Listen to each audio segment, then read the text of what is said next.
I used to think that consistency was the most important thing. That as long as I stayed consistent with my training and I never missed workouts, I would make progress. But boy, was I wrong. Because I stayed consistent for 1 year, 1.5 years straight, and I made very, very little progress. Because there were a few mistakes, few big mistakes that I was making, that I was consistently making, that stunted my growth, that made it impossible for me to progress. And the first thing is just, again, thinking consistency alone is enough, and that I don't need to optimize my workouts. That I just need to just train every day and the progress will come. That isn't the case.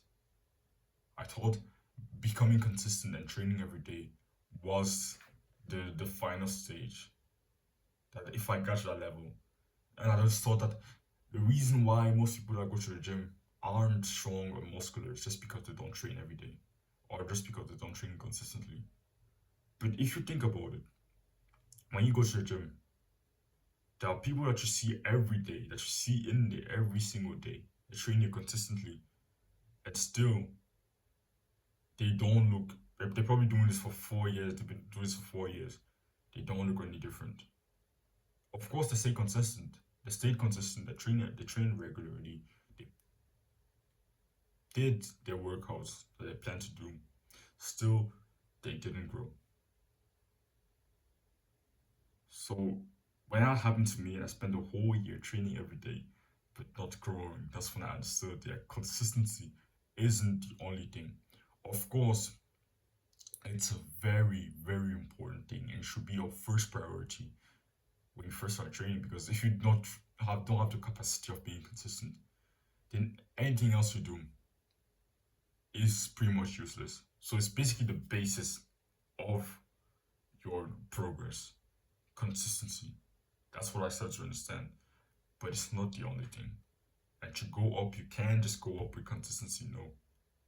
To go up, there are other things that you have to add. But without the consistency, you can't build the castle. Another thing, another big mistake that I made is not prioritizing progressive overload.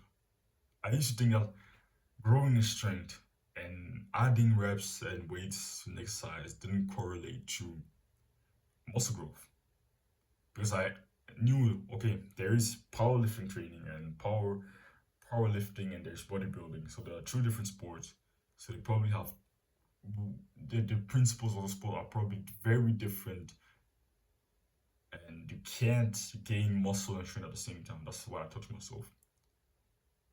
But no, of course, training as a powerlifter is very different than training as a bodybuilder. But progressively overload still applies. It's just as a powerlifter, exercise selection, the amount of sets you do, and the way you just train is a little bit different. But they're still very similar. They're still the same kind of sport niche, but just a little bit different. So the training principles aren't like completely different. They're still similar, but there are some differences. So because I thought that muscle and building muscle and gaining strength, that gaining strength didn't correlate to building muscle, I never prioritized progressive overload. I just thought to myself, if I just keep training consistently, I will just gain muscle somehow. Even if my strength isn't going up, the muscle will come, because strength and muscle aren't correlated. That was my mindset. That was honestly how I thought about it. And that's what stopped me from making progress for so long. Because I just thought that I could build muscle without gaining strength. That I could just consistently build muscle without gaining strength. So I would do my workouts and never progressively overload for 2 months, 3 months, 4 months, 5 months, 6 months, 7 months, 8 months. But I would have the hope that, yeah, I'll somehow gain muscle, even though my strength isn't going up. But now I've understood that progressive overload is actually what shows you that you're making progress. If you're not gaining strength consistently in the exercise that you're doing, then you're probably not going to gain muscle.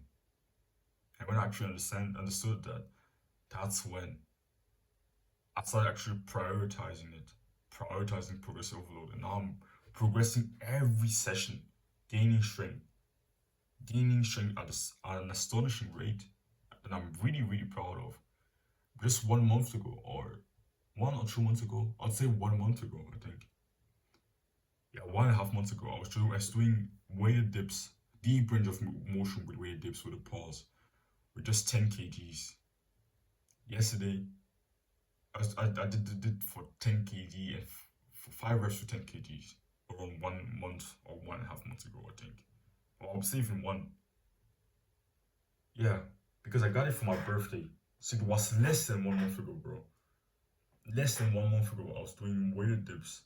So around 3 weeks ago, I was doing weighted dips with an extra 10 kg. And I was only doing them for 5 reps. Now,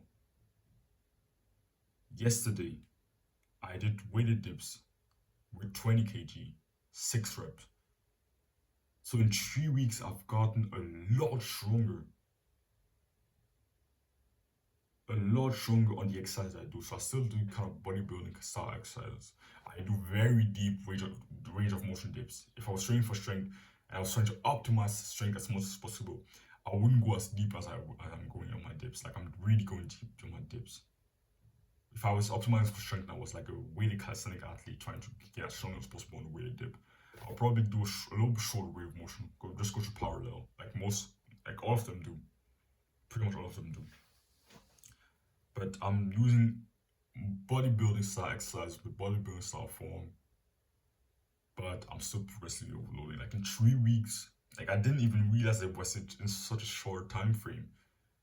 But these 3 weeks, I pretty much added 10 kg to my weighted dip, which is very strong, and I'm really proud of it. I used to do 5 reps 3 weeks ago, 5 reps with 10 kg, like 11 kg, because the belt is always almost 1 kg, so I would say 11 kgs. Now, yesterday I did 6 reps with 21 kgs. So I'm progressively overloading. That's what helped me to gain muscle. So really understand that progressive overload is not what progressive overload doesn't grow muscle. That's not how it works. Progressive overload just shows you that you've built muscle. It doesn't build muscle, but it shows you that you built muscle. It shows the training that you did before was productive and led you to get stronger, bigger muscles. But just understand that the speed at which your muscle grow, or the visible growth that you see in your muscles, is a lot slower than the growth you see in your strength. Your strength will grow very fast, but your muscles, the differences you're going to notice your muscle are going to be very slow. So just understand that. But you can kind of see and notice if you're actually growing in muscle right now by just looking at the progress you're making in the exercise that you're doing. How much are you progressing? And progression shouldn't just happen on your compound exercises, even on isolation. Even on isolation exercises, you should still consistently grow and be able to add reps and weights. Third mistake that I made is not training to failure or even close to failure.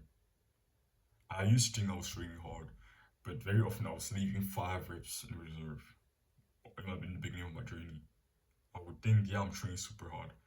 I wasn't training hard at all. And that's when I started, watching some videos by a YouTuber called Max Yusida, and he was talking a lot about training to failure. And he was making videos like, yeah, you're not training to failure and everything.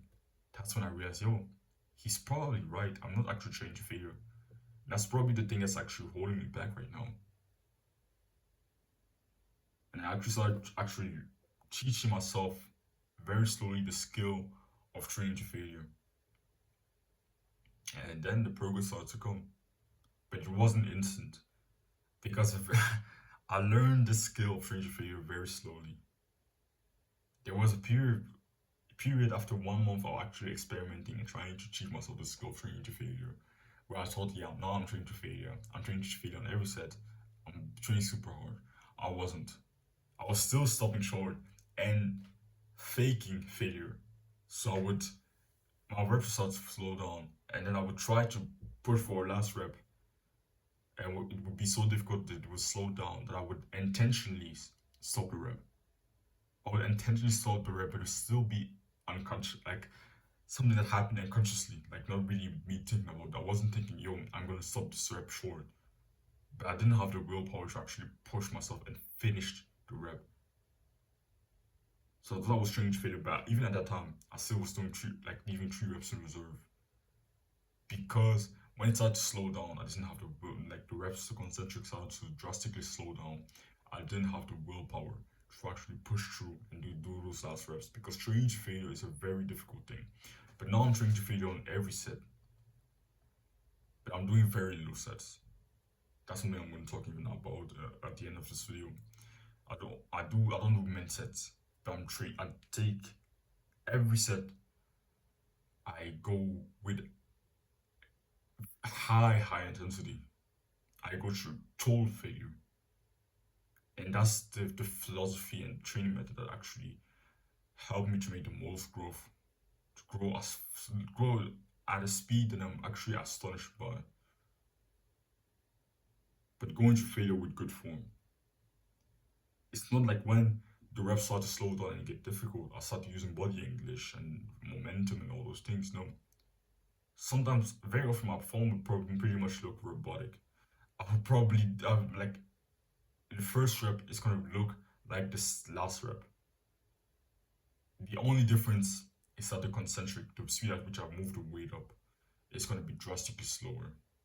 That's the only difference.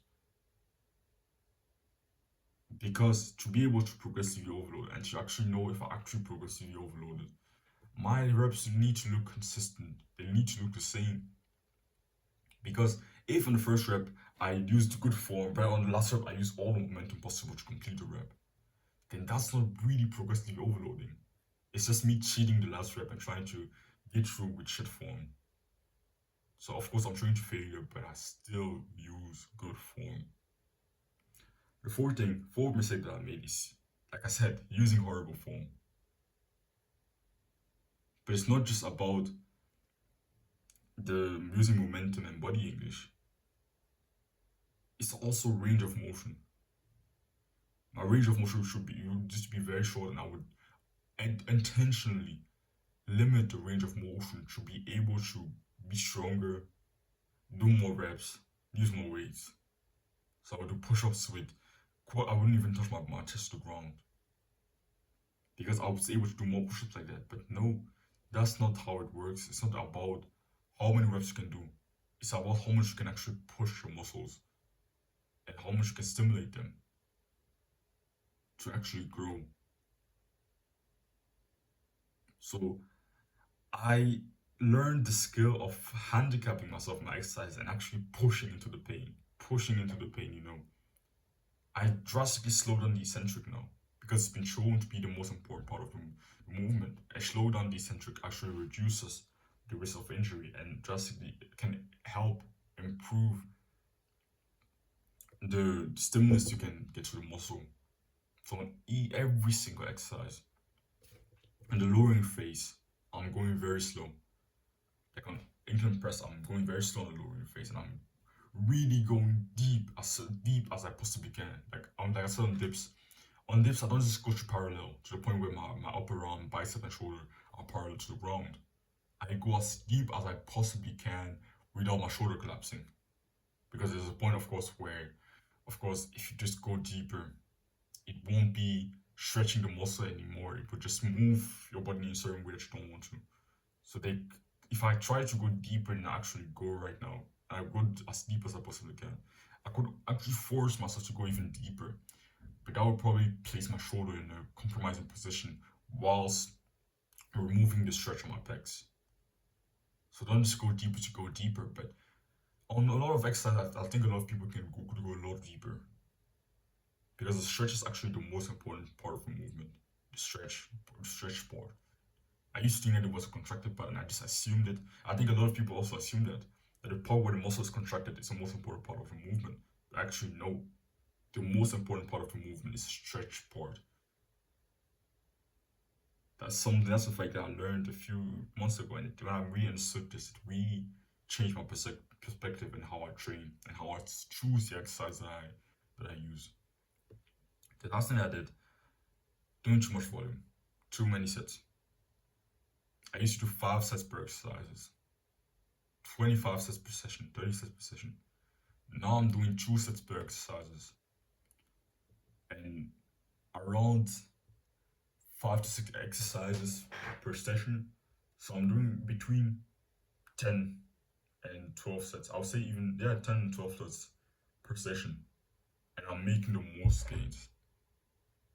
So the big mistake I used to make is to think that more volume equaled more gains. So I was trying to just add as much volume as possible. I had this mindset that more equaled more. That's the more you put in, the more you get out. But that's not how it works in fitness. It's about putting in the right things at the right time with the right amount. But I didn't understand this, and it really held me back for years, for months and months and months and months on end.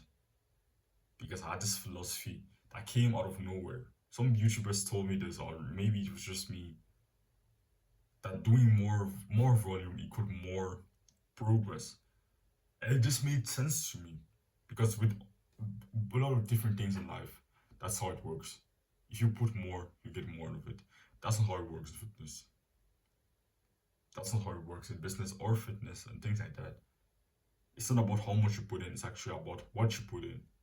The amount of it you put in. You have to put the right amount, because if you go too much, it's actually going to slow down your progress. So when I finally understood that there isn't such a big correlation between volume and progress, I actually understood that very often doing less is actually better. That's when my progress just skyrocketed. So yeah, those were the 5 mistakes. If you're still doing one of them, I'm sure it can drastically slow down your progress. That's actually the time when because when I just removed one of those mistakes and actually improved on just one of them, I didn't see much progress still. I removed 2, still see much progress still. But it's when I removed all 5 that it was like a bottleneck was removed, and my progress just went like this, just shot up, like it just skyrocketed. It's when I removed all 5, because when I just removed one at a time, I still wasn't making that crazy, crazy progress. I was still progressing very slowly. I just thought, yo, I didn't actually improve anything. But no, it's just that there were other things holding me back. And if when I actually remove all 5 of them, that's when I started making amazing progress. So yeah, so I'd just say, if you're interested in my fitness coaching, then you can go and check the first link in the description. Don't worry if it's comfort. Chase it.